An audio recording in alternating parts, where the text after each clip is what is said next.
pertemukan kita dengan ahli keluarga kita. Allah tak akan biar kita berada di dalam syurga sendirian. Jadi kita bertemu pada pagi ini untuk ambil berat siapa yang bersama dengan kita sekarang.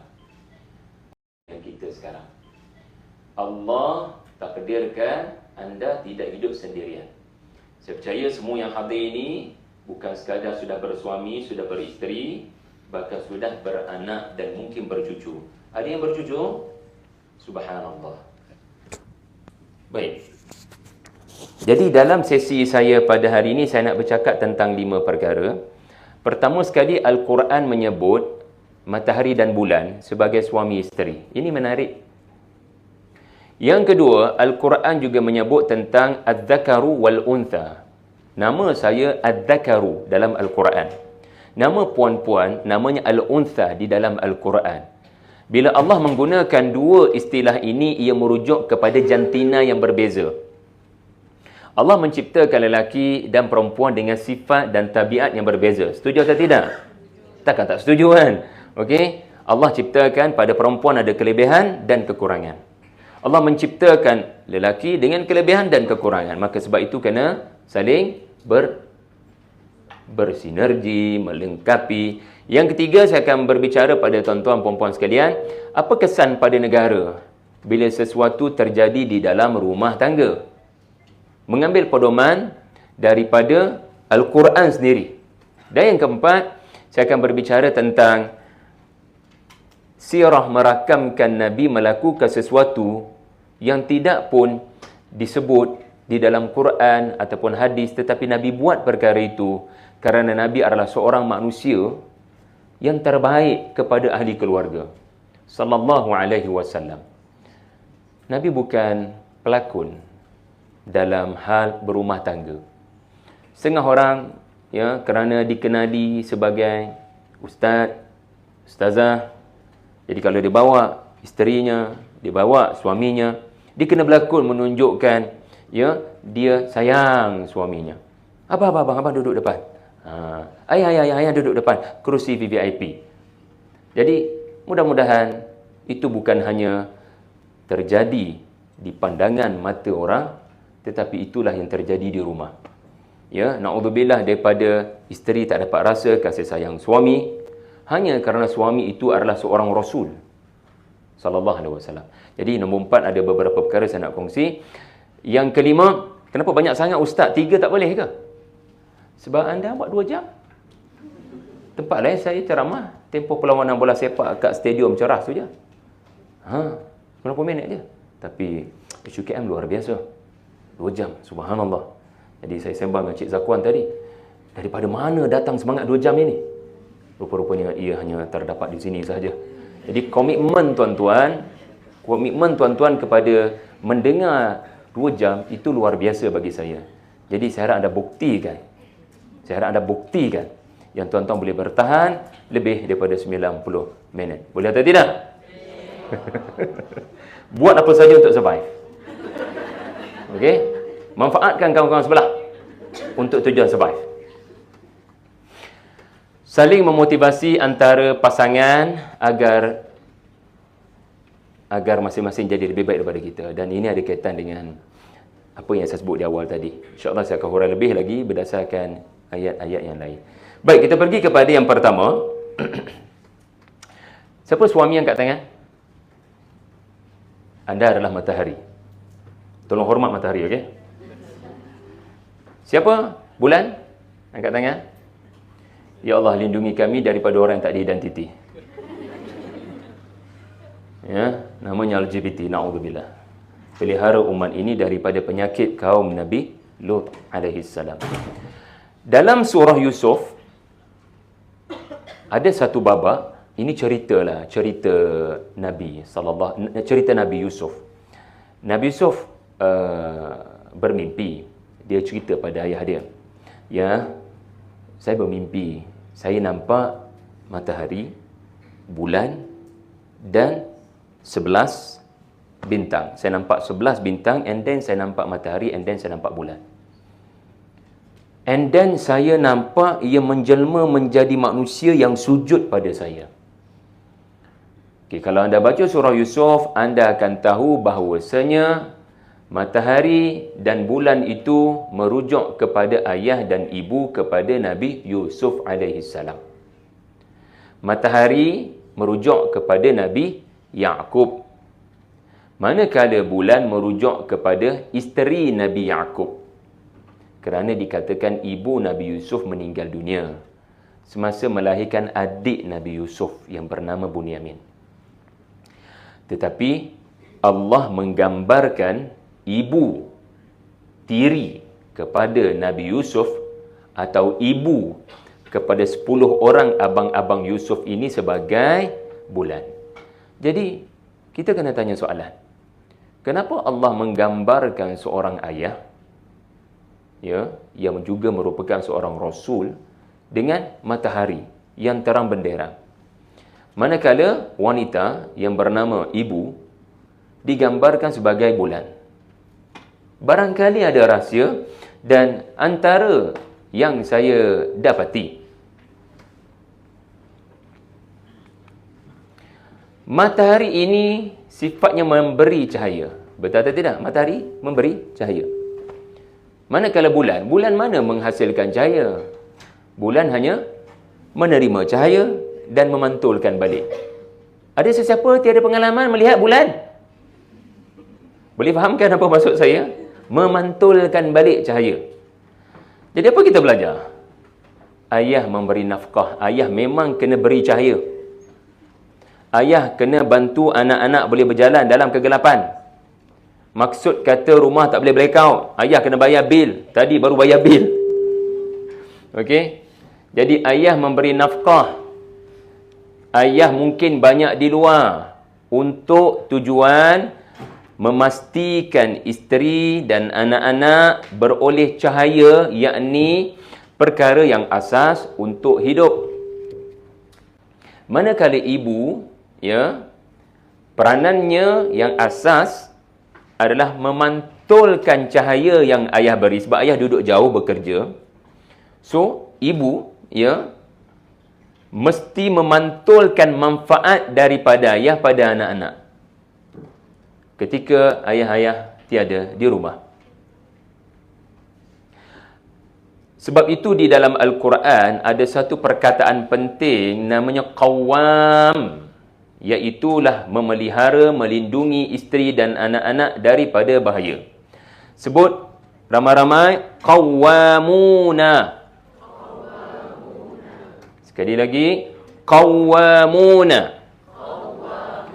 Ar-rijalu qawwamuna 'alan nisa bima faddalallahu ba'dahum 'ala ba'din wa bima anfaqu min amwalihim.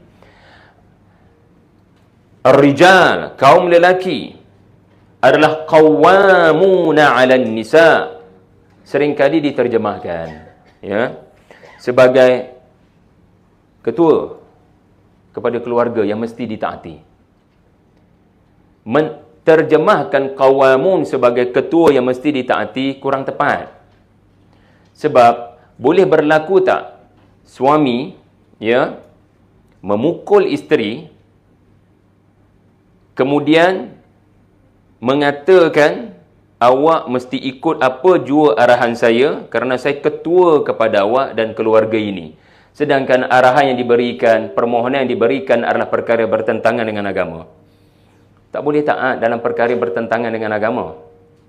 Jadi, qawwamuna bukanlah bermaksud ketua, tetapi ketua yang kena ada kualiti tertentu. Qawwamuna dia berasal daripada perkataan qama. Qama ni saya rasa kalau kita tak tahu bahasa Arab pun kita boleh tahu perkataan qama ni bermaksud berdiri. Ya. Bila kita berdiri, artinya ia adalah simbolik kita kena jaga keselamatan siapa yang duduk. Untuk jaga keselamatan kena berdiri. Sebab nak nampak bahaya datang daripada mana? Pak Gad tak akan duduk. Pak Gad yang buat kerja betul-betul, dia akan berdiri. Khususnya pada 2-3 pagi. Untuk memastikan tidak ada bahaya datang.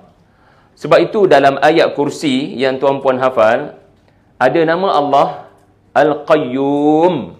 Betul atau tidak? Hafal tak ayat kursi? Cuba baca. Allahu la ilaha illa huwal hayyul qayyum. Qayyum artinya pentadbir. Pentadbir yang sentiasa memelihara daripada berlaku kacau bilau. Jadi bila Allah menyebut lelaki bernama qawwamuna 'alan nisa, artinya kamu berhak untuk ditaati, wahai lelaki, hanya apabila kamu menunaikan kewajipan memberikan keselamatan dan perlindungan. So itu cahaya yang mesti diberikan kepada isteri dan anak-anak. Mengapa isteri-isteri Nabi disebut ibu orang-orang beriman? Pernah dengar tak nama Aisyah radhiyallahu anha? Pernah dengar isteri Nabi yang selain daripada Aisyah? Sebutkan namanya, puan-puan semua. Ini ibu kita, tak kenal ibu kita. Allah menyuruh kita memanggil isteri-isteri Nabi sebagai ibu kami. Sebagaimana kita hormat ibu kita, sebagaimana kita sayang ibu kita. Ada ibu lagi? Alhamdulillah kalau masih ada. Sayang ibu kita, sayang ibu kita. Ingat, ibu anda dan saya juga adalah Aisyah, Hafsah, Zainab, Safiyah. Dan ketua mereka adalah Khadijah binti Khuwailid radhiyallahu anha. Kenapakah isteri-isteri Nabi ini, tuan-puan, diberikan Allah gelaran sebagai ibu kepada orang-orang beriman, yakni kita? Sebab bila dah nama isteri, dia banyak di rumah atau banyak di luar? Dia banyak di dalam rumah. Dia berfungsi menenangkan Nabi, picit kepala Nabi kalau Nabi pening kepala, sallallahu alaihi wasallam. Tetapi isteri-isteri Nabi bukan hanya isteri kepada Nabi. Pada masa yang sama mereka memakai uniform sebagai ibu kepada orang-orang beriman sampai hari kiamat. Kenapa Allah beri gelaran tu? Apa maksud ibu yang kena didik orang-orang Islam sampai hari kiamat? Ini menunjukkan mereka bukan hanya menyenangkan hati Nabi, tetapi mereka kena ceritakan tentang Nabi kepada umat yang datang kemudian dalam bentuk hadis, dalam bentuk riwayat. Sebab mereka lah yang terbaik untuk mendengar luahan Nabi. Perkara-perkara privasi, isterilah yang paling tahu perkara-perkara privasi. So Allah tidak mahu jadikan rumah tangga Nabi ini umat tak tahu. Umat hanya tahu cerita Nabi berperang, cerita Nabi berdakwah, cerita Nabi mengendalikan negara, cerita Nabi jadi imam, cerita Nabi menerima para sahabat. Tapi cerita dalam rumah tangga tak payahlah, benda itu privasi. Tak. Allah mahu isteri-isteri Nabi menjadi umpama cikgu-cikgu orang-orang beriman. Seolah-olah isteri Nabi kena viralkan perkara yang baik yang mereka belajar daripada Nabi sallallahu alaihi wasallam yang umat takkan tahu. Sebab ini cerita dalam rumah. Macam mana umat nak tahu Nabi makan macam mana? Macam mana umat nak belajar cara Nabi mandi? Cara Nabi tidur? Takkan ada para sahabat boleh masuk dalam rumah duduk dengan Nabi. So yang hanya boleh memberitahu cerita-cerita privasi ini adalah isteri-isteri Nabi. Jadi tuan-tuan puan-puan sekalian, Allah menyebut dalam suratul Ahzab, wahai isteri-isteri Nabi, wadhkurna ma yutla fi buyutikunna min ayatillahi wal hikmah. Tugas kamu bukan hanya menyenangkan hati Nabi, memberikan kesenangan kepada Nabi yang letih berdakwah, tetapi juga mengingati segala apa yang telah dibacakan oleh suami kamu Rasulullah dalam rumah kamu. Pendek kata, inilah fungsi pantulkan. Ingat lagi? Wanita sebagai bulan, dia kena pantulkan cahaya Nabi kepada umat di sekeliling. So ini antara hikmah Allah menjadikan Nabi Yaqub sebagai matahari dan isterinya sebagai bulan untuk pantulkan cahaya kebaikan daripada suami. Satu lagi yang menarik, ayah sentiasa sibuk dan jauh daripada rumah, ya, sebab bekerja, dan memang betul pun matahari lebih jauh daripada bulan. Tahu kan? Matahari 100 kali ganda lebih jauh daripada bumi berbanding bulan. Tetapi walaupun seorang ayah itu jauh daripada rumah ataupun daripada anak, okey, namun Al-Quran menunjukkan kepada kita bagaimana Nabi Ibrahim, ya, yang begitu lama berpisah dengan anaknya Ismail. Berapa tahun? Baginda tinggalkan anaknya yang masih lagi bayi di padang pasir yang bernama Makkah, dan isteri Nabi, ibu kepada Nabi Ismail yang bernama Hajar, ditinggalkan selama 13 tahun. Selepas 13 tahun, baru Allah berikan perintah kepada Nabi, balik ke Mekah, pergi ziarah isteri dan anak kamu. Memang berdebarlah Nabi Ibrahim sebab dia telah tinggalkan isteri dan anaknya di padang pasir kering kontang. Dia percaya Allah Ta'ala akan tolong. Tapi dia tak tahu apa cerita yang berlaku selepas itu. Walaupun Ismail seorang anak, duduk berjauhan berpisah dengan ayah, Ismail lebih lama dengan ibu. Tapi tuan-tuan tengok macam mana seorang ibu memantulkan cahaya ayah kepada anak yang bernama Ismail. Allah berfirman, apabila Ismail sampai kepada peringkat umur baligh, boleh hilangkan ke bunyi ini? Ataupun saya kena berada di mana? Jadi ayat ini, okey dah kot. Ayat ini, tuan-puan sekalian, menceritakan tentang pada satu hari Ismail akhir balik, katakanlah umurnya 13 tahun. Ibrahim AS pun datang ziarah kerana Allah memberikan perintah untuk ziarah, dan ayah mana tak nak jumpa anak selepas berpisah 13 tahun. Jadi bila sampai saja di Mekah, lihat Ibrahim AS berdialog dengan anak, ayah gembira dapat jumpa kamu. Ayah minta maaflah tidak dapat bersama membesarkan kamu kerana Allah memerintahkan ayah untuk berada di Palestin dan kamu dengan mama duduk di Mekah. Tetapi Ibrahim berkata kepada anaknya pada satu hari, ayah minta maaf sebab ayah kena cakap benda ni. Sesungguhnya semalam ayah bermimpi, ya, ayah melihat kamu, ya, inni ara fil manam anni adbahu. Ayah melihat kamu, ayah menyembelih kamu. Ayah dalam proses hendak mengorbankan kamu. Jadi ini adalah pertanyaan daripada Nabi Ibrahim. Anda perhatikan dialog ini. Seorang ayah yang tiada kesempatan bersama dengan anak bagi tempoh yang begitu lama. Ayah pergi berjuanglah, katakan. Ayah berada di overseas, katakan. Tetapi si anak ini jawab bagaimana? Bagi anda nampak kualiti yang dilakukan oleh ibunya sepanjang ketiadaan suami. Sepanjang ketiadaan. Merintahkan ayah untuk korbankan kamu, nak. Apa pandangan kamu, nak? Jawapan anak adalah if'al ma tu'mar.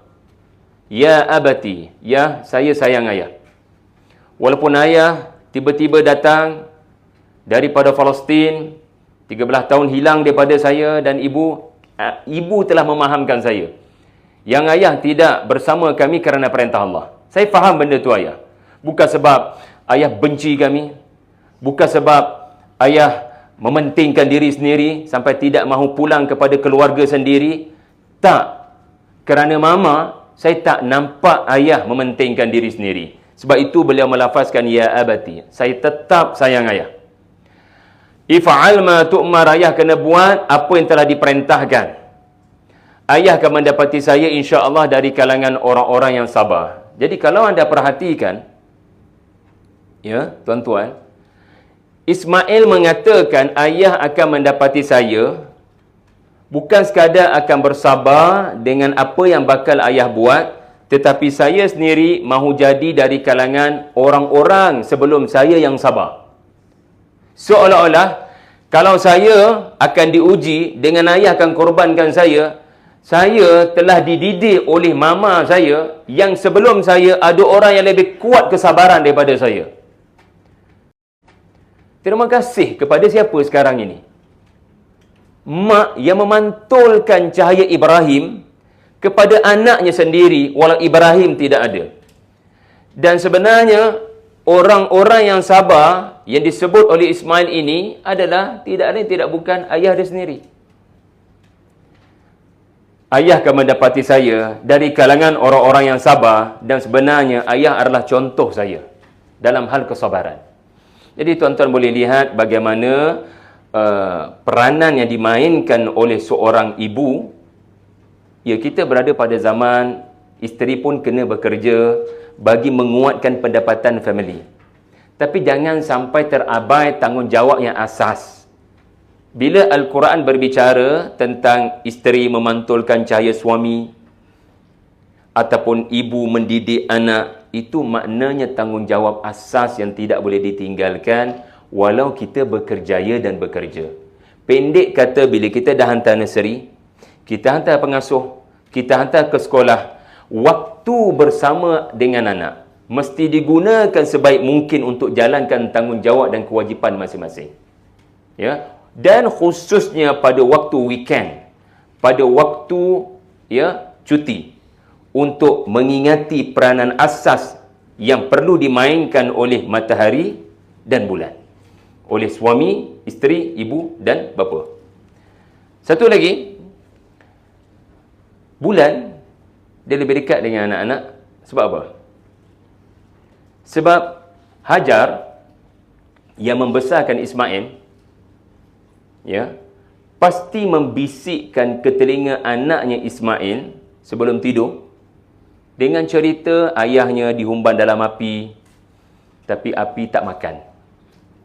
Hajar mesti cerita kepada Ismail pelbagai cerita yang menunjukkan Allah akan bersama dengan orang-orang yang sabar. Ini yang disebut storytelling, tuan-tuan. Ya. Dan sebab itulah kerana ibu yang sentiasa bercerita, di dalam Al-Quran Nabi Ismail dapat gelaran sangat sabar. Halim nama dia. Tetapi bila anak itu lebih banyak masa dengan ayah, maka adik kepada Nabi Ismail namanya Ishak mendapat gelaran Alim. So Ismail dapat gelaran Halim. Sebut nama ramai. Sangat-sangat sabar sebab peranan mak. Mak duk cerita, tak berhenti cerita. So dia memberikan motivasi. So jangan underestimate the power of storytelling kepada anak-anak di waktu mereka masih kecil. Dan bila anak tu lebih banyak membesar dengan ayah, iaitulah Nabi Ishak di Palestin, maka anak dapat gelaran alim. Sangat berilmu. Dua kualiti yang sangat penting, tetapi menunjukkan mereka dibesarkan oleh siapa yang lebih dominan. Bulan berfasa, matahari tidak berfasa, betul kan? Okey, bulan dia ada purnama, dia ada waktu dia sabit. Oleh itu bulan ada bahagian gelap, cuma kita mungkin tak nampak, sebab dia belah sana kalau purnama. Ataupun 1, 2, 3 Ramadan, 1, 2, 3 Syawal, 1, 2, 3 Zulkaidah, kita boleh nampak bulan sabit. Lebih banyak bahagian gelap dan ada bahagian cerah. Apa kita belajar, tuan-tuan? Kita kena fikir sebenarnya apa yang terjadi di sekeliling kita. Apabila bulan mempunyai banyak bahagian gelap, sedangkan matahari tak ada langsung bahagian gelap, artinya apa? Artinya mungkin kelebihan mak, mungkin kelebihan seorang ibu yang lebih tahu tentang anak, yang berjuang melahirkan anak, mengandung anak, dan mungkin lebih banyak masa dengan anak, tuan-tuan. Kerana itulah ibu boleh tahu perkara-perkara gelap yang ayah tak nampak. Sebab ayah ada matahari, dia sentiasa cerah. Tetapi mak umpama bulan yang ada bahagian gelap, seolah-olah saya tahu bang, apa yang tersirat tentang budak ni. Abang jangan marah sangat. Mari saya nak bagi tahu apa pandangan saya pada anak kita yang seorang ni. So, kadang ada banyak perkara yang ayah sibuk kat luar tak tahu tentang anak. Dia hanya nilai berdasarkan zahir. Tetapi peranan ibulah untuk membantu si suami melihat anak dengan sudut pandang berbeza. Jangan dua-dua panas baran. Kena salah satu bertindak untuk melihat sesuatu dengan sudut pandang berbeza. Jangan dua-dua jadi matahari. Ya, salah satu mesti ada peranan yang berbeza. Itu yang pertama tuan-tuan, di sebalik Allah menyebut matahari dan bulan kepada Nabi Yaqub dan isterinya. Ya. Yang kedua, ini adalah istilah yang disebut oleh orang-orang di barat. Saya tadi sebut az-zakaru wal untha. Jadi barat, orang-orang barat, ya, tuan-tuan boleh sembah lebih lanjut dengan konselor kita kot, saya rasa. Oh, tak jadi ya Tuan Fazli ganti dengan Ustaz Zahid Fadiah kan? Oh, okey. Kalau ada kesempatan sembahlah dengan Tuan Fazli UNIC, ya, mungkin beliau lebih mahir dengan apa yang disebut Mars dan Venus ini, sebab beliau konselor rumah tangga. Perkahwinan ialah kombinasi dua kelebihan untuk membangunkan potensi anak. Ini di antara tanda-tanda kebesaran Allah. Okey. Ayat ni beri perhatian sebab dia mengingatkan anda pada detik akad nikah anda, betul ke tidak? Ayat ni lah yang dibaca oleh khatib akad nikah anda. Atau tak baca ayat ni? Ini ayat nikah ni. Kalau dapat akad jemputan, kenduri, kahwin, ayat ni lah yang akan tertulis. Tapi ramai tak faham ayat ni. Sedangkan ayat ini sangat penting untuk kita mengendalikan rumah tangga. Apa nama seminar ni? Samawa. Ini adalah perjalanan rumah tangga kita. Wa rahmah. Ni ada nama Sakinah kat tangan? Subhanallah. Ya. Rumah tangga akan sentiasa tenang. Ada nama Mawaddah? Ada nama Rahmah? Saya buat piramid sebab apa? Sebab ada orang ramai kat sini. Tapi bila naik next level, dah makin tak ramai berjaya untuk dapat benda ni dalam rumah tangga. Dan ini lagilah sikit. Jadi Allah berfirman, "Wa min ayatihi an khalaqa lakum min anfusikum azwajan litaskunu ilaiha." So, litaskunu ilaiha di sini.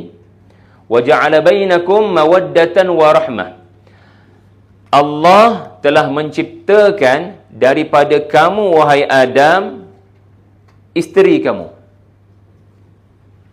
Allah telah menciptakan kamu, wahai lelaki, daripada diri kamu seorang wanita untuk menjadi isteri kamu. Perhatikan ayat ini.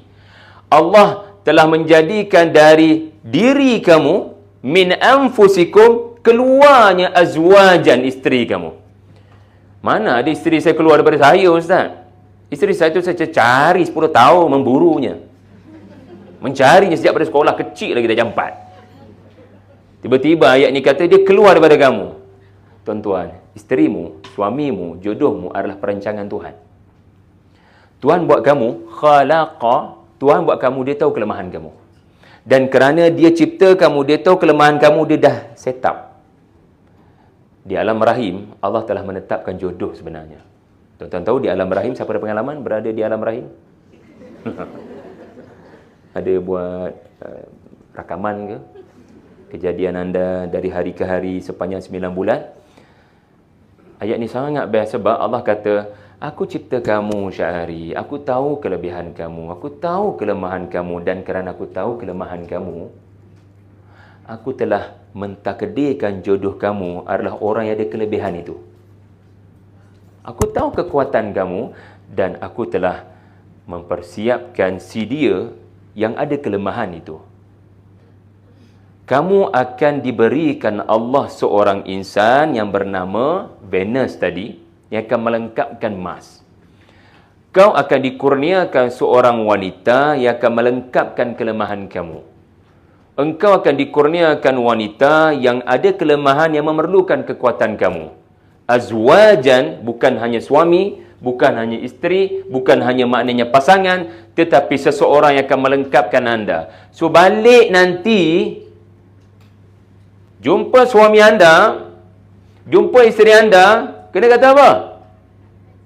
Anda lah pelengkap saya, bang. Anda lah pelengkap saya, yang. Cuba tengok isteri kita, pasangan kita sebagai ada banyak kelemahan rupa-rupanya, dan Allah hadirkan kamu daripada langit samawat, kan? Allah hadirkan kamu lelaki dari langit untuk melengkapkan saya. Terima kasih engkau hadir dalam hidup saya. Cubalah buat. Tak apalah, suami kata gila ke apa ni? Kursus motivasi apa kamu ikut ni? Mari kita belajar apa itu level 1, level 2, level 3. Sakinah berasal daripada kalimat sakana, yakni berhenti. Kita baca Quran kan ada hukum tajwid sukun. Sukun tu kena berhenti. Okey? Berhenti maksudnya apa? Malam boleh tidur sama-sama dan beroleh ketenangan. Letak kepala je sebelah, tidur tu sebab rasa tenang. So ini adalah nikmat fizikal. Sakinah adalah nikmat fizikal. Syahwah duduk kat sini, seksual duduk kat sini, di mana bila abang ada saja, bila ayang ada saja, rasa tenang. Alhamdulillah. Kerana sebelah kita adalah sebahagian daripada diri kita. Betul atau tidak? Dia tercipta untuk melengkapkan kita. Lelaki mana yang tidak memerlukan perempuan? Perempuan mana yang tidak berkeinginan kepada lelaki? Allah buat. Penciptaan manusia ini ada syahwah, ada kemahuan untuk bersama dan beroleh ketenangan. Itu maksud sakinah. Iaitulah kepuasan dari sudut physical need. Physical need adalah duduk di sini. Ya. Nafkah zahir dan batin duduk di sini. Tetapi apakah selepas beroleh keseronokan fizikal? What's next?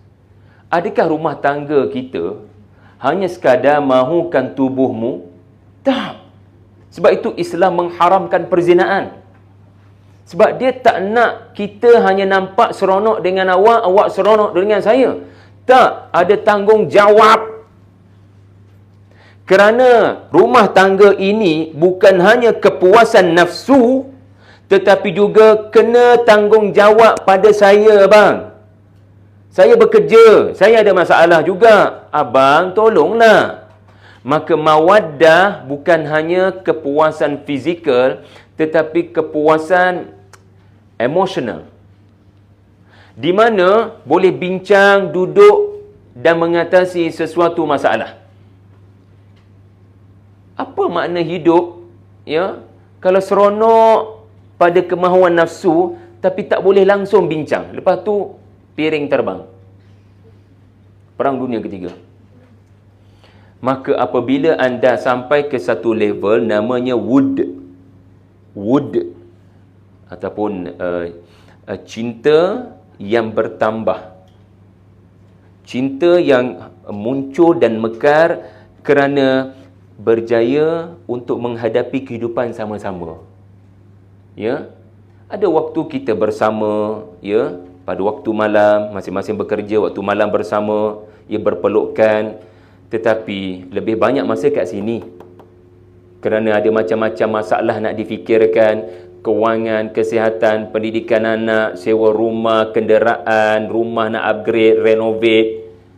Jadi kalau tidak boleh dibawa perbincangan, artinya telah hilang nikmat mawaddah. Dia adalah bukan kepuasan fizikal, dia adalah kepuasan emosi. Dan di sinilah peranan penting untuk kita baca buku-buku. Anda boleh ambil manfaat daripada orang-orang barat kalau ia selari dengan agama, iaitulah karya-karya yang menyentuh tentang Mars dan Venus. Nanti saya tunjuklah beberapa contoh perbezaan antara Mars dan Venus.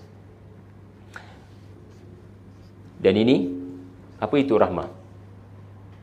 Rahmah ini peringkat yang sangat tinggi. Dia bermaksud belas kasihan sampai sanggup buat apa saja.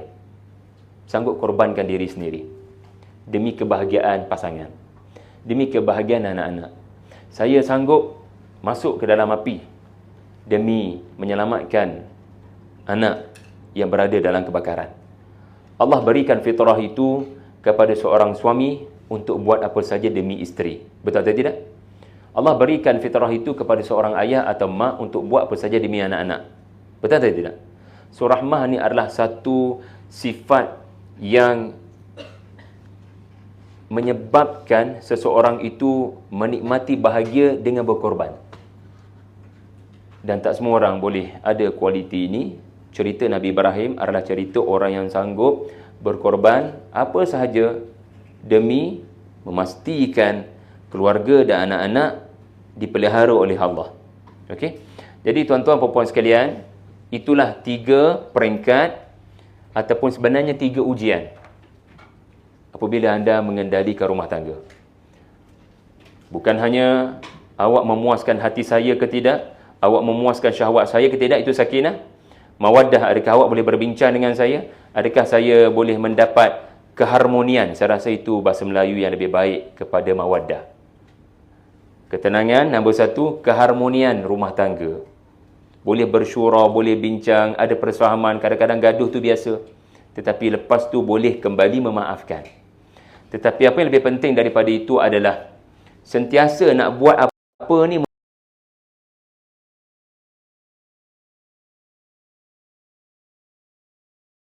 keputusan dia tak pentingkan diri sendiri, dia akan memikirkan bukan aku seorang, tetapi aku akan fikir 5 orang di bawah aku. Isteri dengan anak-anak. Dia sentiasa berfikir untuk membuat keputusan dengan pasukan yang Allah Ta'ala bagi. Jadi ini bukan hanya khutbah nikah tuan-tuan, ini adalah peringkat dalam mengendalikan rumah tangga. Okey? Kalau hanya mementingkan sakinah, yang tu mudah sangat bercerai walau baru setahun kahwin. Tetapi mintalah pada Allah bukan hanya sakinah, sebab 3 benda ni datang daripada Allah. 3 benda ni datang daripada Allah. Ini antara tanda-tanda kekuasaan Allah. So minta pada dia. Inna fi dzalika laayat. Artinya kena minta daripada dia.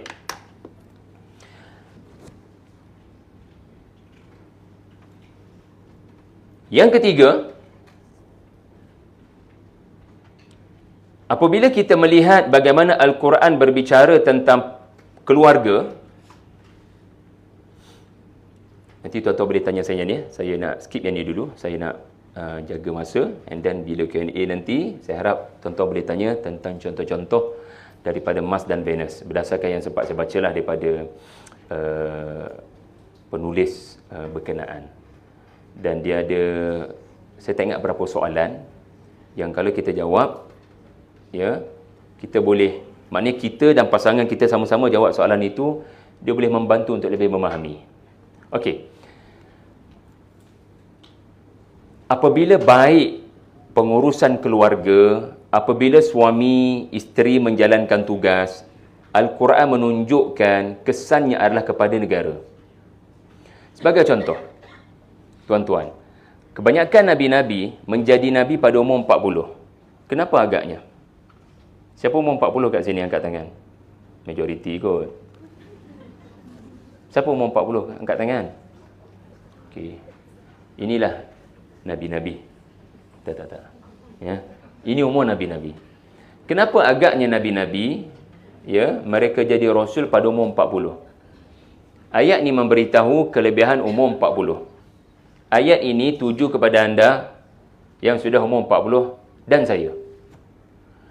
Arba'ina sanah.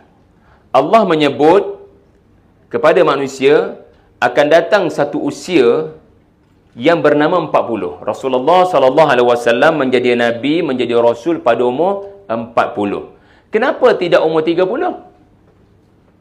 Kenapa tidak jadi nabi umur 20? Bahkan umur 20 ni umur yang lebih bertenaga. Kan? Walaupun ambil peti-peti kan? Tapi dia umur kita rancak nak buat program tu persatuan, nak buat pilihan raya kampus, kita bertenaga. Kenapa tidak jadi Nabi pada umur 20, umur tak kahwin lagi ni? Sebab Allah nak bagi tahu dan nak ajar kita, seorang pemimpin yang baik seperti Nabi. Nabi kena fikir masa depan kaumnya, Nabi kena selamatkan negaranya dan bangsanya, tetapi pada masa yang sama, untuk jadi pemimpin yang baik kepada sebuah negara dan kaum, dia mesti bermula daripada pemimpin yang baik kepada isteri dan anak-anak dia. Dan orang kahwin ni bukan umur 40 kebiasaannya. Umur 40 ni umur yang sudah beranak, sudah ada anak-anak, sudah ada tentera kat rumah. Jadi dia kena lalu dulu stage memimpin rumah, dan apabila telah berjaya memimpin rumah tangga, macam Nabi kahwin dengan Khadijah radhiyallahu anha pada umur berapa? Katakan 25. So Nabi belajar memimpin rumah tangga dan anak-anak perempuan Nabi selama 15 tahun. Dan bila Allah melihat Nabi sangat menjadi ayah yang penyayang, suami yang penyayang, Allah memilih Nabi untuk jadi Rasul pada umur 40. Jadi, tuan-puan nampak macam mana kita kena belajar dulu berkomunikasi dengan anak-anak. Berkomunikasi dengan isteri. Baru nanti akan jadi Nabi yang pandai berkomunikasi dengan kaumnya. So, anak-anak anda bukan hanya anak-anak anda yang anda sayang, yang anda bercakap. Anda kena lihat anak-anak ini sebagai asbab untuk anda belajar berkomunikasi. Sebab itu, orang yang betul-betul jaga hubungan dengan anak-anak dan isteri ataupun suami, dia akan jadi orang yang kalau baik dekat rumah, dia akan baik di pejabat.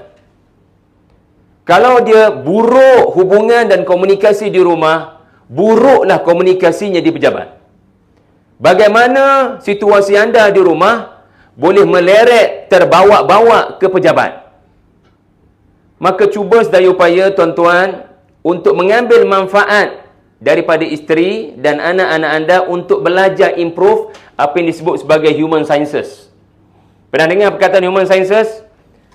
Saya rasa kalangan tuan-tuan ada yang bernama psikiatri, kaunselor, psikologis. Kita belajar dalam human sciences ni ada psikologi. Macam mana cara kita nak bercakap dengan anak. Ya, kalau dia tak boleh dengar suatu larangan, kita tak boleh putus asa dan marah. Mungkin kena ada cara yang berbeza. Tak boleh cara B, cara C. So, kita akan menggunakan pelbagai cara. Sebagai contoh, anak-anak kita ini ada yang lebih mudah faham dengan visual. Tahu visual? Ayah nak suruh saya semayang. Ayah semayang maghrib pukul 8. Macam mana saya nak semayang awal? Sebab saya tak nampak. Jadi kita tegur rupanya kita cakap tak serupa bikin. Sebab tu dia tak buat-buat dan dia tak berubah. Dia tak baca Quran sebab dia tak nampak kita baca Quran. So, teguran visual tak dapat sebab kita ayah mak fail dalam bab kuduah yang dia nampak. So, guna taktik B. Strategi yang kedua, mungkin auditory. Pernah dengar auditory? Auditory ni adalah jaga suara kamu. Mungkin anak tak dengar apa kamu cakap sebab mulut kamu tu agak menyakitkan. Pemilihan perkataan kamu agak menyakitkan. Seperti ada unsur sindiran. Pukul 8 maya maghrib awalnya bagus. Jangan sindir. Dia adalah kecederaan emosi yang parah. Jangan banding. Tak boleh ke sembahyang awal macam abang kamu tu? Bagus dia. Duduk kat langit. Okey. So, jangan bandingkan. Setiap anak ada kelebihan. Dan kalau perlu sebut nama, sebut nama. Ya, Aqil Farahi, anak saya nombor 3. Aqil Muhtadi Al-Fatih. Sebab bila saya sebut nama, saya cuba menghadirkan perasaan hormat pada anak. Sebab kalau kita just panggil nama dengan suara naik, dia menyusahkan anak untuk membezakan ayah nak didik tegas ke ayah nak marah ni. Dia tak boleh nak beza antara tegas dengan marah. Ingat ya, jangan marah anak. Tapi kena tegas. Apa yang membezakan tegas dengan marah? Awak cakap tak ada dasar emosi ke ataupun atas dasar niat nak mendidik? Rotan anak umur 10 tahun, jangan buat kerana marah. Nabi suruh rotan anak yang sengaja tak nak semayang kerana nak didik anak ketegasan. Tegas artinya sayang. Saya buat kerana saya sayang kamu. Semayang ni kalau kamu ambil leka, ambil remeh, runtuh institusi semayang, kamu akan runtuh agama dalam hidup kamu. Hidup tak ada agama, hidup tak ada Tuhan. Macam-macam benda boleh jadi. Itu contoh auditory. Auditory juga adalah jaga intonasi kita. Sebab intonasi boleh menyebabkan anak salah faham. Mana ada Abi marah? Tak ada pun. Okey. So, muka kita, auditory pun tak berkesan. Okey, tak apa. Ayah takkan putus asa. Anak-anak ni tuan-tuan, saya selalu sebut, dia guru kehidupan kita.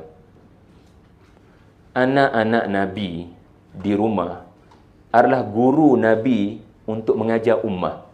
Saya ulang, anak-anak Nabi di rumah sebenarnya guru untuk Nabi menyantuni ummah.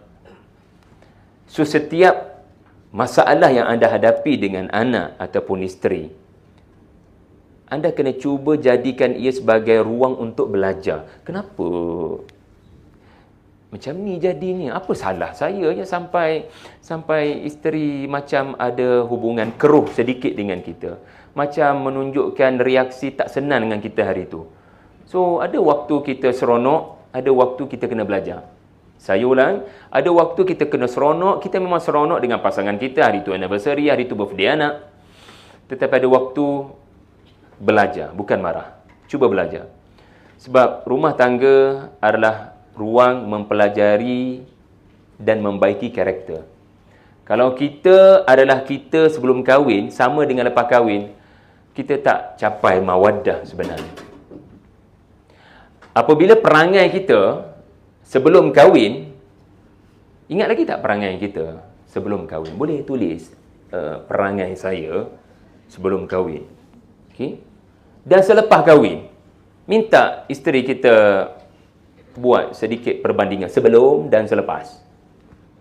Kalau sama saja tuan-tuan, artinya kita tidak pernah terbuka fikiran, rendah hati untuk belajar daripada senario-senario yang kita hadapi dalam rumah tangga.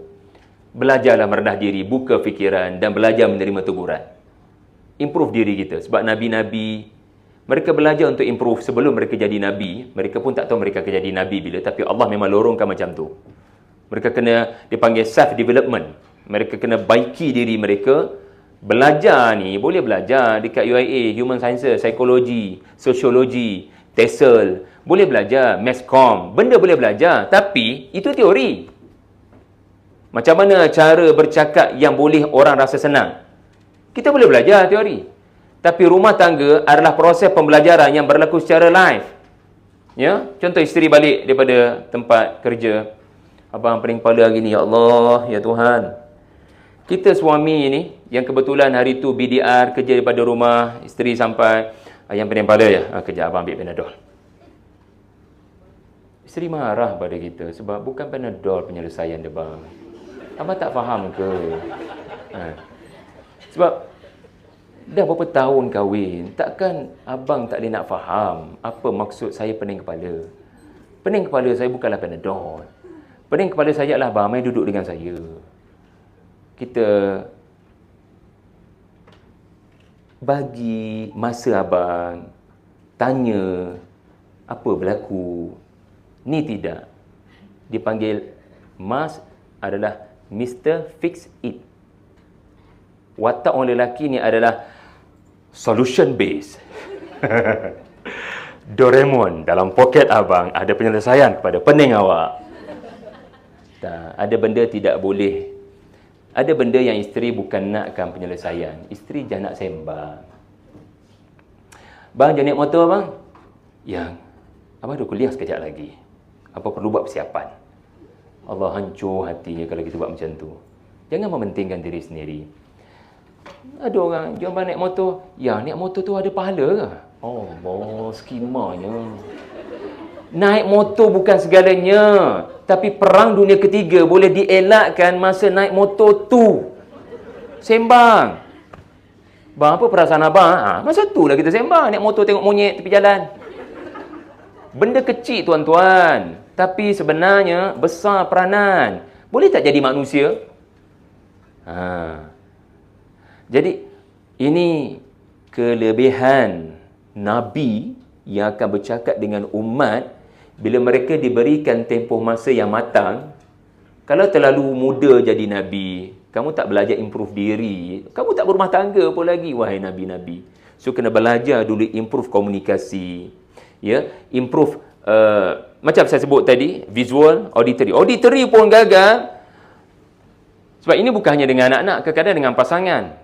Dia mungkin tak boleh terima teguran kita, dia tak boleh nak terima apa kita kata. Mungkin sebab kita gagal dalam visual, kita gagal dalam auditory. Dan kalau tak boleh, buat cara kinestetik. Kinestetik ni maksudnya pergerakan. Macam saya sebut tadilah, beri masa kepada dia.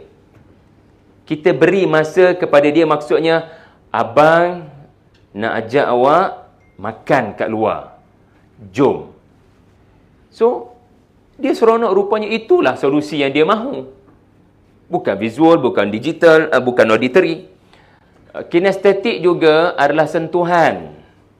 Ya, dia tak dengar apa yang kita kata, sehinggalah kita beri hadiah pada dia. Ya Allah, seronoknya abang beli bunga yang ori.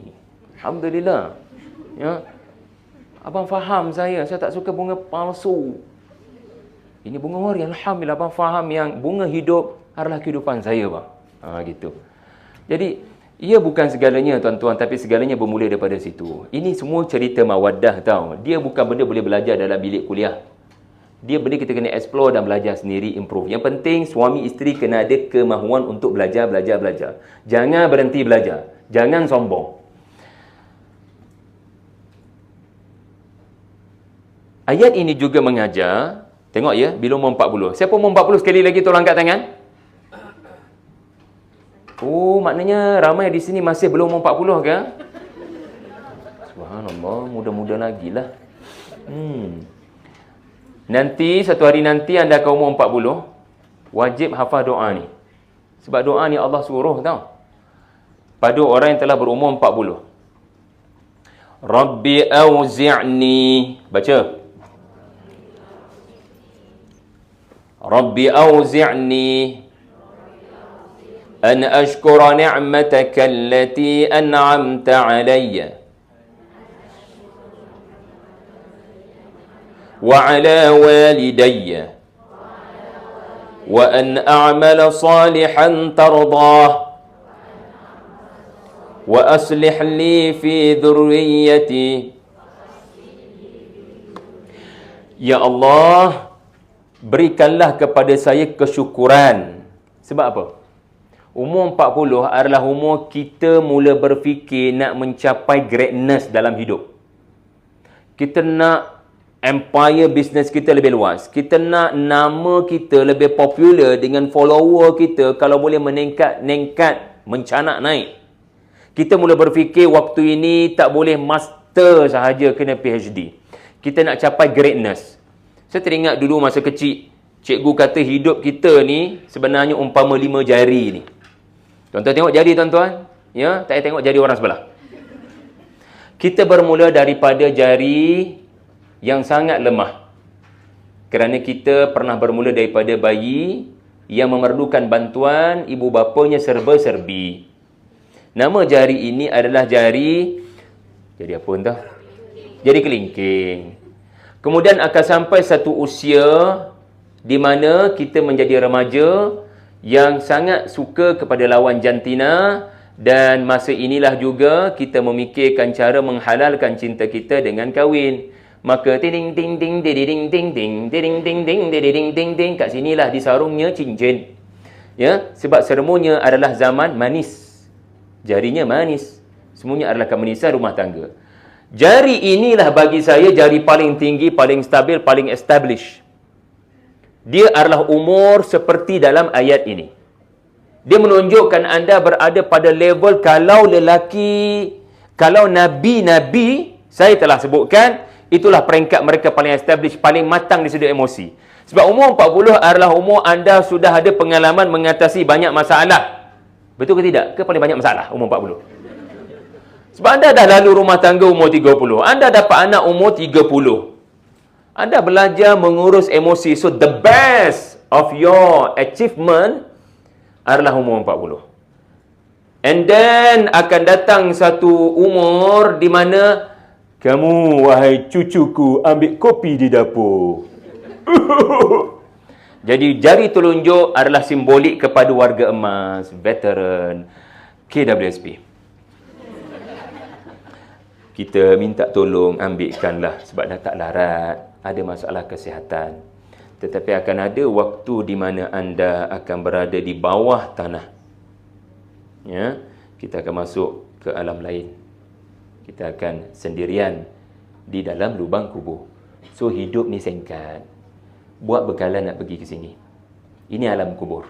Okay? Dia berada di bawah daripada alam-alam yang pernah kita lalui di atas muka bumi.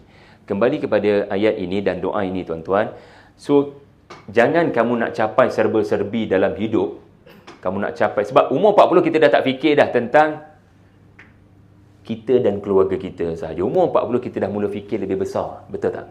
Kita nak capai lebih besar pencapaian. Maka Allah nasihatkan pertama, jangan lupa yang apa-apa pencapaian besar kamu nak capai, tolong hargai terlebih dahulu apa yang sedia ada dengan kamu. Jangan kamu nak kejar bisnes lebih power, rumah tangga berantakan. Jangan kamu nak capai populariti tetapi suami, isteri kamu abaikan, tak ada makna. So, tolong hargai, itu maksud syukur. Tolong hargai apa yang Tuhan dah beri. Dan tolong hargai mak ayah kamu. Wow. Tiba-tiba Allah menyebut mak ayah kamu. Sebab apa? Pemimpin yang baik kepada negara adalah anak yang baik kepada ibu bapa. Dia boleh untuk merendah diri, walau dia famous, walau dia popular, tapi bila dia menghadap mak dan ayahnya, dia adalah umpama orang yang tak ada apa-apa. Takkan balik pada mak, balik pada ayah. Mak tahu ni siapa mak? Ni ustaz. Astaghfirullah. Tanggalkan uniform ustaz kamu itu. Just balik sebagai seorang anak yang boleh ditegur, dinasihat dan dimarahi oleh ibu kalau perlu. Just belajar merendah diri. Ini quality leadership pada umur 40 menerusi ada ibu bapa. Dan umur 40 adalah umur untuk memikirkan legacy amal soleh yang berpanjangan pahala. Walaupun dah mati, walaupun kita akan mati, tetapi pada umur 40 anda ada duit yang sangat banyak, anda ada saving yang sangat banyak, anda kena fikir apa wakafnya. Supaya bila anda mati, pahala terus mengalir. Pahala terus mengalir walaupun dah mati. Dan ini yang paling penting, ini adalah waktu untuk anda memastikan anak-anak anda akan jadi anak yang soleh. Sebab umur mereka dah besar-besar pada waktu ni.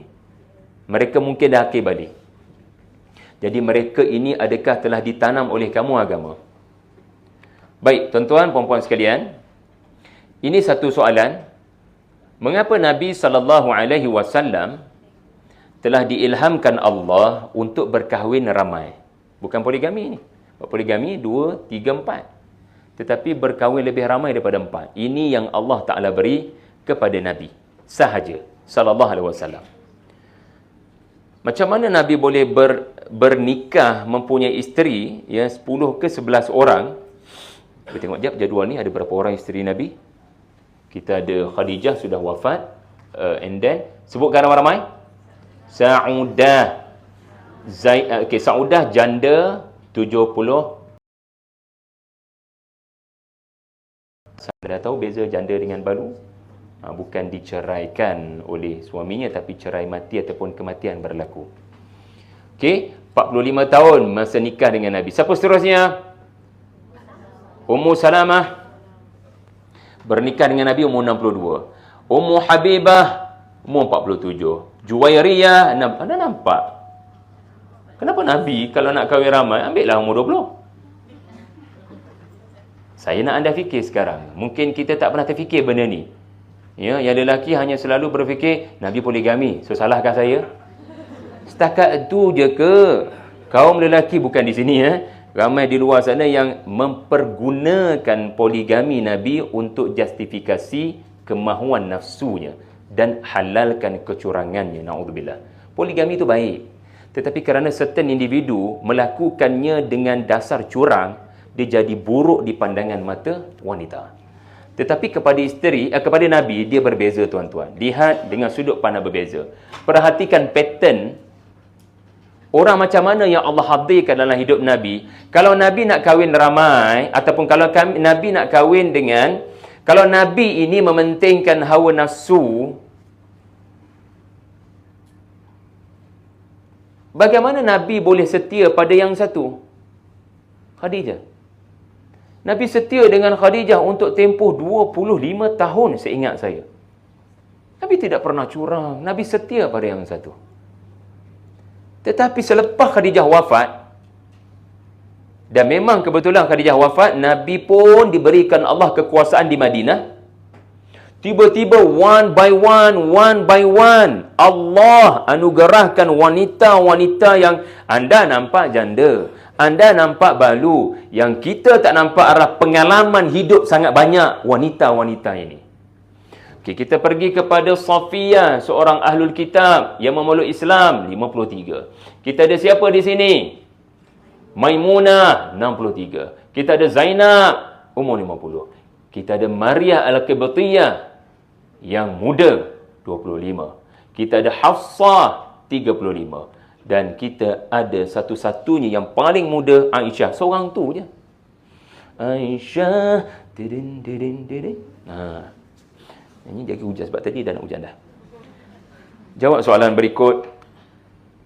Bukankah urusan kekuasaan Nabi di Madinah menyebabkan Nabi sangat-sangat sibuk? Dah kalau sangat-sangat sibuk, kenapa pergi kahwin ataupun mempunyai lebih ramai isteri? Bukankah menambah beban?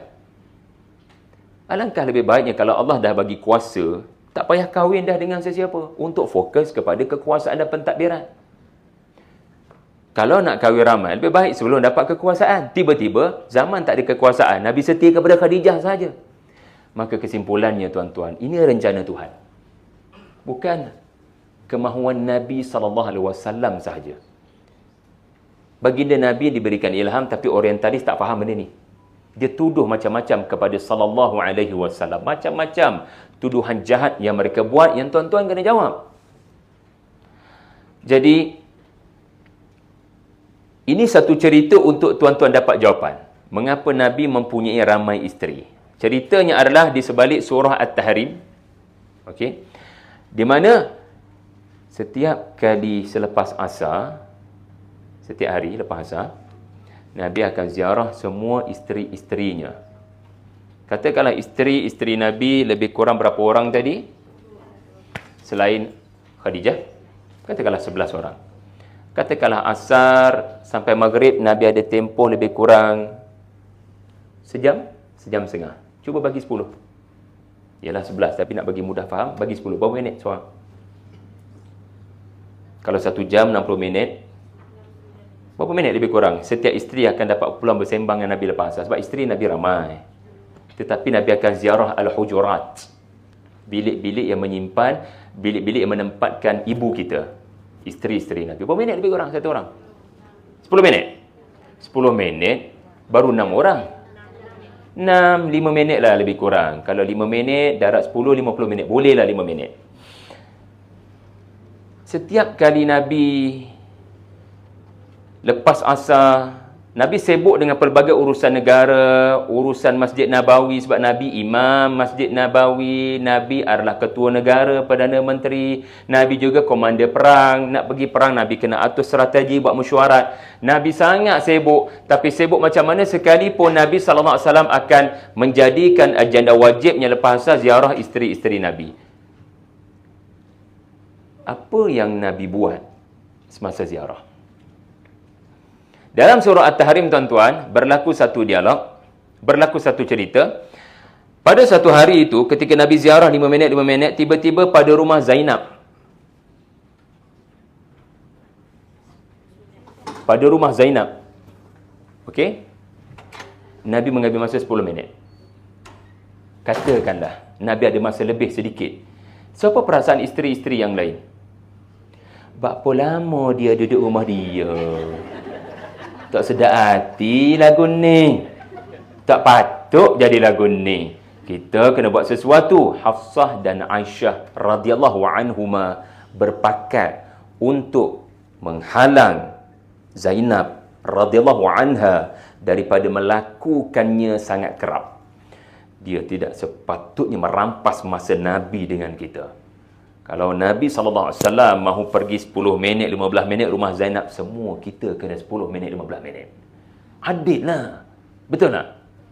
Lalu mereka mengatur perancangan dan Hafsah berpakat Aisyah, bila Nabi ziarah bilik kita, bilik aku atau bilik kamu dulu, kita tak tahu, kita kena create cerita yang boleh menyebabkan Nabi tidak lagi pergi rumah Zainab. Sebab cemburu, tuan-tuan. Tuan-tuan, isteri-isteri Nabi bukan malaikat. Mereka manusia biasa dan mereka tak sangka pun peristiwa ini akan mendapat liputan daripada langit.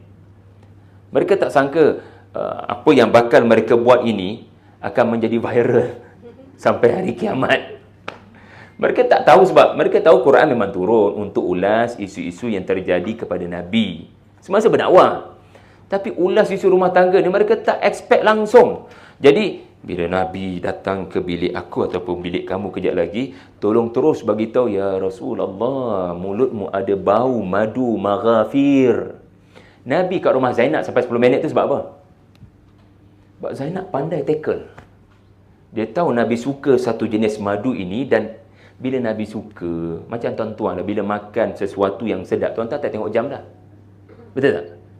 So Nabi pun tak perasan. Sallallahu alaihi wasallam baginda agak lama di rumah Zainab. Bukan salah Nabi. Ya, Nabi tak perasan. Yang bijak tackle, bukan. Harusnya mereka berdua ini, ibu-ibu kita ini, tahu yang sebenarnya Zainab yang bijak tackle Nabi. Jadi bila Nabi sampai ke rumah Hafsah, ke bilik Hafsah, terus mereka ataupun Hafsah kata mulut Nabi berbau. So Nabi rasa sangat bersalah. Biar betul. Saya sudah bersiwak. Saya tak akan buat isteri-isteri saya terasa hati dengan isteri yang lain. Abang minta maaf atas apa yang berlaku. Abang mengharamkan madu mighfar itu daripada abang jamah sampai bila-bila. Maksudnya Rasulullah telah mengharamkan sesuatu yang halal, iaitulah madu mighfar, madu yang dijamu oleh siapa? Oleh Zainab, yang menyebabkan Nabi mengambil masa yang begitu lama. Jadi apa Hafsah punya perasaan dengan cerita yang direka itu dan Nabi kelihatan masuk perangkap? Padahal mulut Nabi tak berbau pun. Yes. Aisyah. Yes. So Hafsah memberitahu Aisyah yang sallallahu alaihi wasallam telah berjaya masuk ke dalam perangkap mereka. Sebab Nabi kata Nabi dah haramkan madu tu daripada dia akan makan. So that's mean kalau singgah pun Nabi tak akan makan. Dan biarkan, sebab Nabi, ya Allah ya Tuhan, sangat jaga hati-hati isteri-isterinya. Dan Allah menurunkan surah At-Tahrim sebab apa? Ya Rasulullah, awak buat apa macam tu? Awak mengharamkan sesuatu yang aku halalkan hanya kerana kamu cinta kepada isteri-isteri kamu. Hanya kerana kamu cinta kepada isteri kamu, kamu sanggup buat begitu. Ingat ya, bila kita mencintai seseorang, jangan sampai melanggar syarak. Apabila kita membenci seseorang, juga jangan sampai melampaui syarak. Itu surah At-Tahrim. Kalau sayang, jangan sampai langgar syarak. Kemudian datang surah seterusnya, At-Talaq, iaitulah bila kamu benci, jangan sampai melampaui syarak. Okey, pengajaran daripada kisah tadi ada banyak. Satu je saya nak anda nampak. Hafsah buat apa? Ya Rasulullah, saya minta maaf. Saya nak beri komen sedikit, mulut awak berbau. Anda nampak tak peranan isteri Nabi ni apa dia? Dia memberikan feedback. Ya, cerita ni ada kaitan dengan surah At-Tahrim, ada cerita dengan madu Zainab. Tetapi satu pengajaran yang kita kena nampak, inilah waktu Nabi ditegur. Dan Nabi menerima teguran itu. Okey. Abang takkan jamah madu itu pada hari ini. Ia menggambarkan setiap kali lepas asar, Nabi bukan hanya bertemu dengan isteri-isteri Nabi, tetapi Nabi mendapat teguran yang sangat sulit untuk disampaikan oleh para sahabat. Tuan-tuan ada pengalaman tak? Ada tok guru? Ada tok guru tak? Ada ustaz, ustazah tak yang anda mengaji? Kalau ustaz, ustazah itu melakukan kesilapan, berani tak nak tegur? Kadang-kadang tak berani. Sebab dia ulama, saya siapa? Tetapi Rasulullah SAW akan memperuntukkan masa. Dia tahu mungkin ada perkara yang sulit untuk disampaikan teguran sebab orang memandang hormat, memandang tinggi kepada Nabi SAW. Tetapi inilah waktu Nabi menerima teguran. Ada apa-apa feedback tak isteri-isteri abang? Sebab tu 5 minit satu orang, 5 minit satu orang. Sebab ada apa-apa yang abang kena baiki. That means itu adalah waktu untuk Nabi membaiki karakter. Nabi membaiki dirinya. Jadi tuan-tuan, ini hikmah. Makin besar kekuasaan kamu, makin aku mahu kamu baiki kamu punya seni kepimpinan, karakter diri.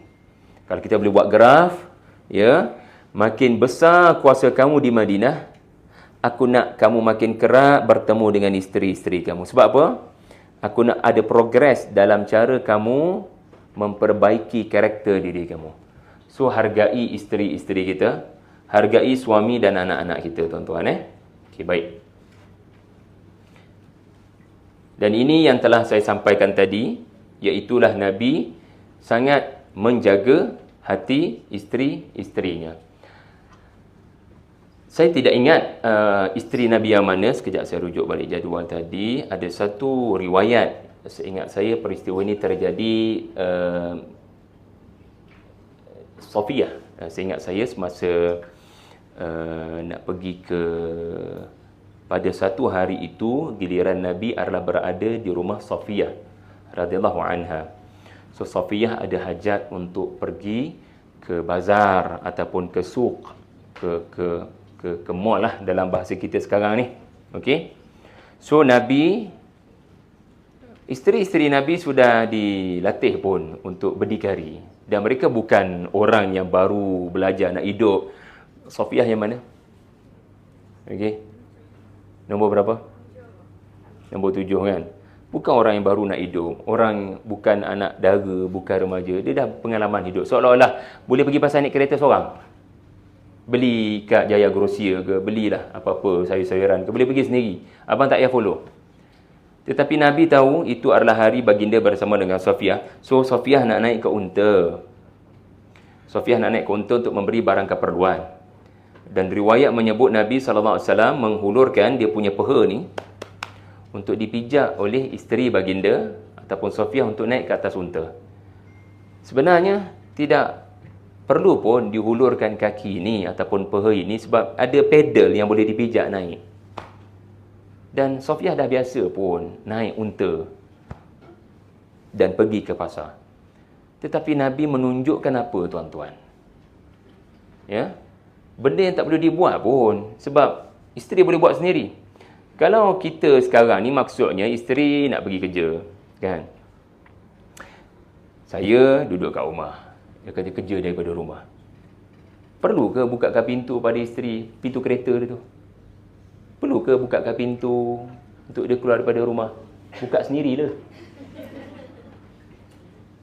Benda yang tak perlu pun kita buat. Tetapi apa perasaan isteri bila kita menunjukkan akhlak sebegitu? Dan ini bukan lakonan.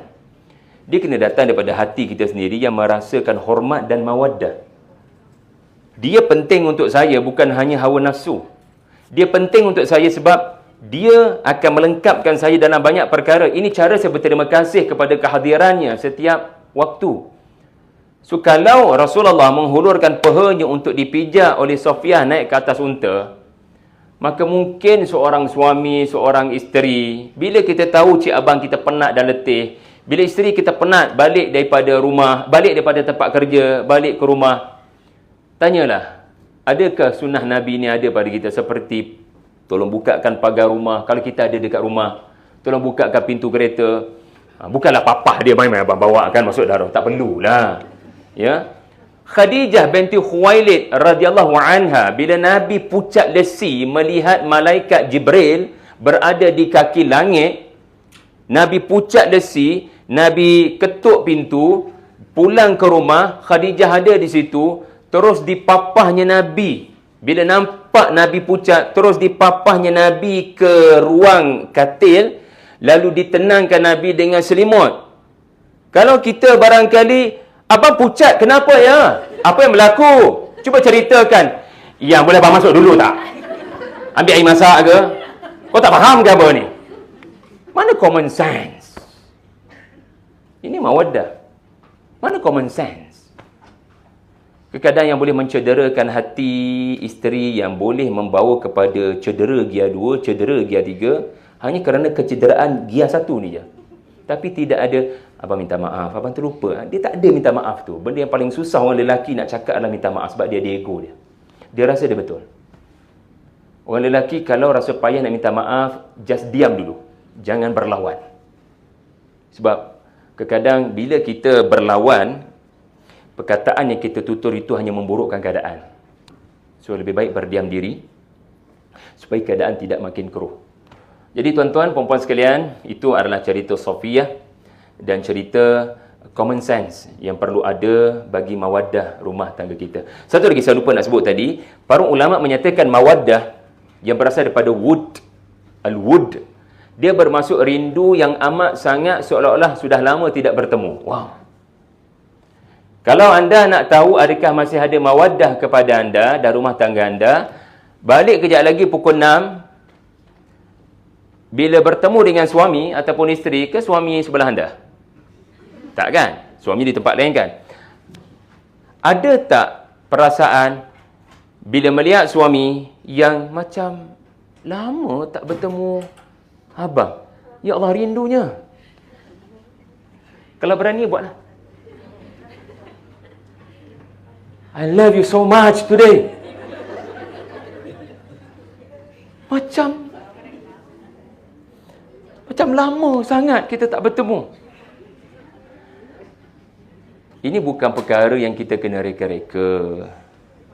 Kita kena ingat, ya, orang yang kita sayang, ya, pagi tadi boleh meninggal dunia pada tengah hari. Ini bukan cerita yang saya buat-buat, just tengok Gaza please. Anak yang dikucuk malam tadi pulang ke rahmatullah pagi tadi. Ya. Tengoklah cerita Sya'ban yang terbakar dalam kemah itu. Syuhada insya-Allah. Apa cerita ayah dia? Pagi sebelum dia, malam sebelum dia kena tembak bersama dengan family dan isteri dia dalam kemah tu. Gaza ni mengajar kita, orang yang kamu sayang 2-3 jam lagi boleh pergi pada bila-bila masa. Jadi kena ada fikiran, isteri saya di rumah, saya akan jumpa balik pada pukul 1 petang kejap lagi, pukul 12 tengah hari kejap lagi. Saya kena ingat ada macam-macam perkara boleh berlaku kalau Allah nak ia berlaku, yang menyebabkan saya tidak lagi bertemu dengan dia.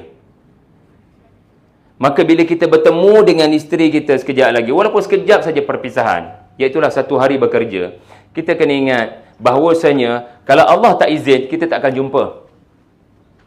Betapa ramai ibu atau bapa yang nak ambil anak-anak mereka di sekolah, tiba-tiba anak tak ada. Anak pergi ke tempat lain. 2-3 hari hilang. Cemas seluruh keluarga. Pencarian polis tak jumpa. Ambillah pengajaran tuan-tuan. Ya. Baca doa, fallahu khairun hafizah wa huwa arhamur rahimin. Bila tinggalkan anak, bila berpisah dengan suami, baca surah Yusuf, fallahu khairun hafizah. Follow saya. Fallahu khairun hafizan wa huwa arhamur rahimin. Saya serahkan ayang kepada Allah. Biar Allah jaga. Bila Allah jaga, dia akan jaga lebih baik daripada abang. Saya serahkan anak saya di nursery ni, saya serahkan anak saya di sekolah ni pada Allah. Kalau Allah jaga, dia lebih baik daripada apa yang saya jaga. So, apa-apa jadi, Allah punya rencana jauh lebih baik. Jadi, bila kita pegang pada ayat itu, insya-Allah sama ada kita akan dapat jumpa balik orang yang kita sayang, atau Allah akan ada perancangan yang lebih baik yang kita tak boleh nak baca. Akhir sekali tuan-tuan yang saya hormati sekalian, ya. Q&A pukul apa tuan Cik Zakuan kita? 10.40 kita tamat. Q&A tak ada. Innalillahi wa inna ilaihi raji'un. Tajuk macam ni kena Q&A lah insya-Allah. Jadi kalau 10.40 tamat, saya rasa paling lewat 10.30 saya kena berhenti dan saya nak habiskan dengan ni saya lupa nak bagi tahu. Orang Mars, orang Venus, diorang selalu mencadangkan, pengkaji Mars dan Venus menyarankan bila kita sayang, kita kena kenal pasti pasangan kita, dia punya bahasa cinta banyak yang mana. Nanti tuan-tuan boleh Google dan cari test ataupun exam lebih kurang 50 soalan dan pastikan anda dan pasangan anda jawab supaya masing-masing dapat faham. Ya, yang bahasa cinta mana yang lebih dominan. Ada orang, dia lebih mudah terasa motivasi daripada pasangan dengan word yang keluar daripada cik abang. Ataupun word yang disebut berulang-ulang. Ataupun gelaran-gelaran tertentu macam Aisyah radhiyallahu anha diberi gelaran apa oleh Nabi? Humaira. Okey. So kadang isteri kita, dia lebih suka kita menggunakan bahasa yang dia suka. Kan? Ya. Kita mungkin memanggil dia mama, mama, tapi dia lebih suka dipanggil ayah. Mengingatkan detik-detik awal perkahwinan.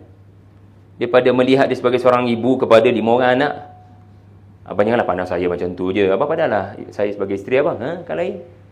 So, kadang kena sensitif dengan gelaran apa kita nak panggil. Words of affirmation.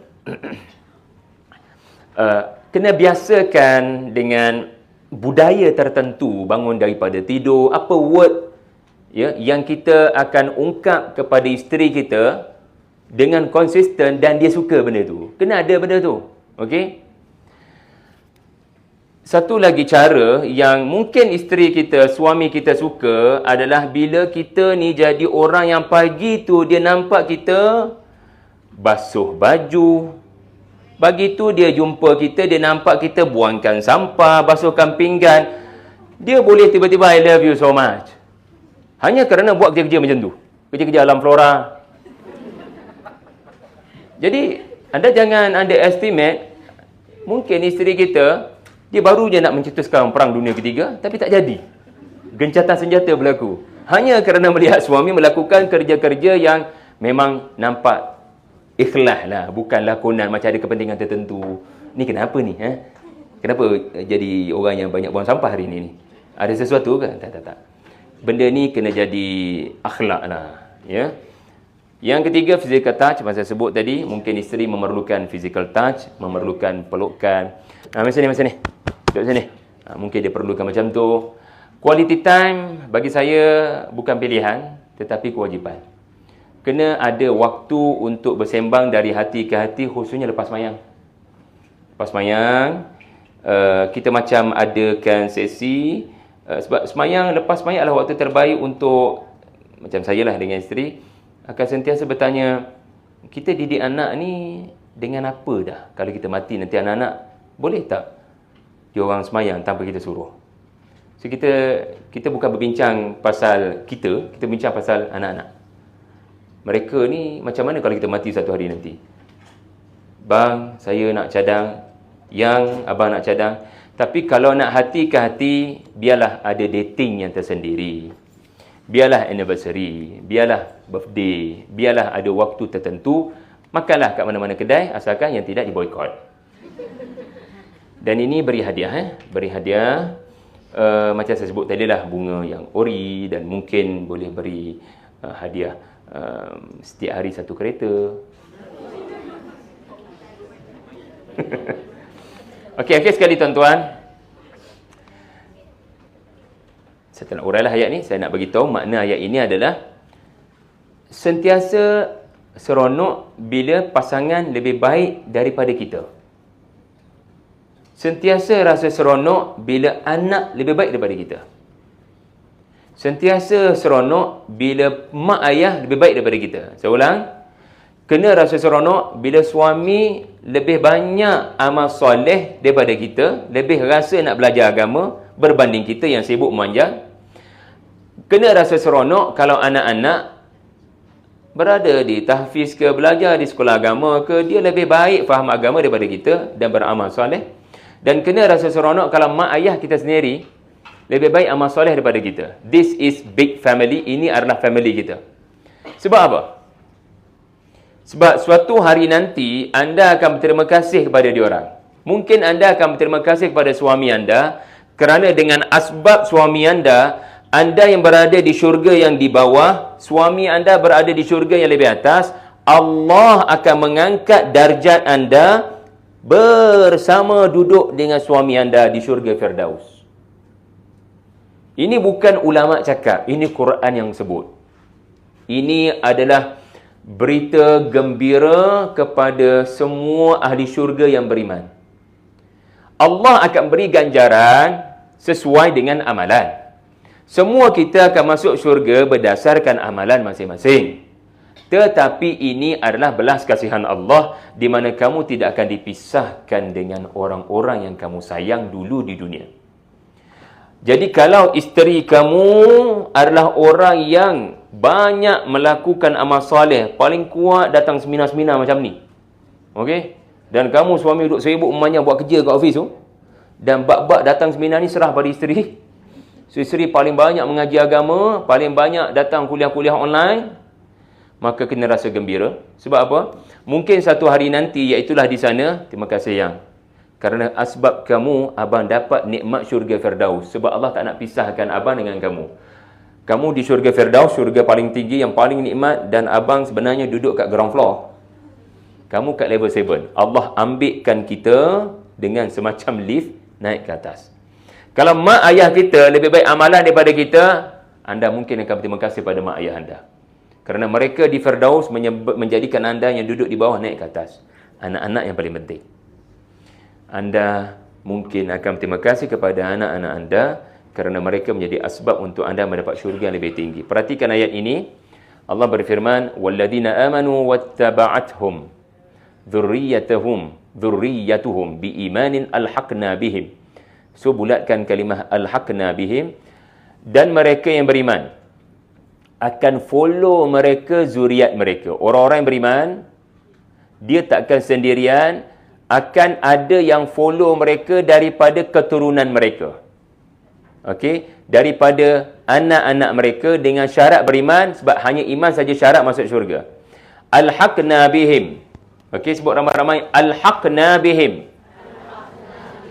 Kami akan gabungkan mereka, yakni anak dengan ayah, suami dengan isteri, ibu, bapa dengan anak. Allah akan gabungkan mereka dan mereka akan duduk di syurga sama-sama. Yang ni yang saya sebut di awal tadi, tiba-tiba terdengar ada ucapan salam, rupa-rupanya reunion nak berlaku. So kalau tuan-tuan buat reunion dengan family, big family, gathering, bacalah ayat ni. Supaya kita tidak hanya bertemu di reunion family, tetapi juga di syurga. Terima kasih semua. Minta maaf kalau terkasar bahasa. Saya buka ruang untuk soal jawab dalam baki masa 10 minit ini. So terbuktilah SUKM dapat bertahan 2 jam. Subhanallah. Okey, ada apa-apa soalan tuan-tuan? Di luar sana ada beberapa lah karya saya kalau nak dapatkan keluarga yang setia menyayangi dalam Al-Quran. Ada lagi? Saya rasa ada lagi buku tu, insyaAllah. Ada apa-apa soalan yang saya boleh ulas, saya ulaslah. Kalau benda yang saya tak mampu ulas, saya minta maaf lah. Mungkin kena serah kepada next speaker lah, yang ada kemahiran dalam bidang tertentu. Tak ada soalan, tandanya apa biasanya? Mudah-mudahan lah. Takut sebaliknya.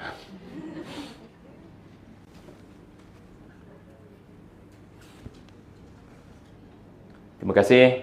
Jumpa lagi. Assalamualaikum warahmatullahi wabarakatuh.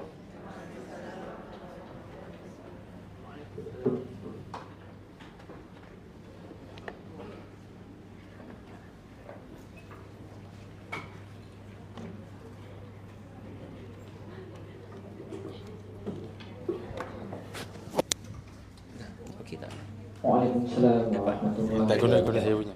Boleh. Nampak sama. Ya,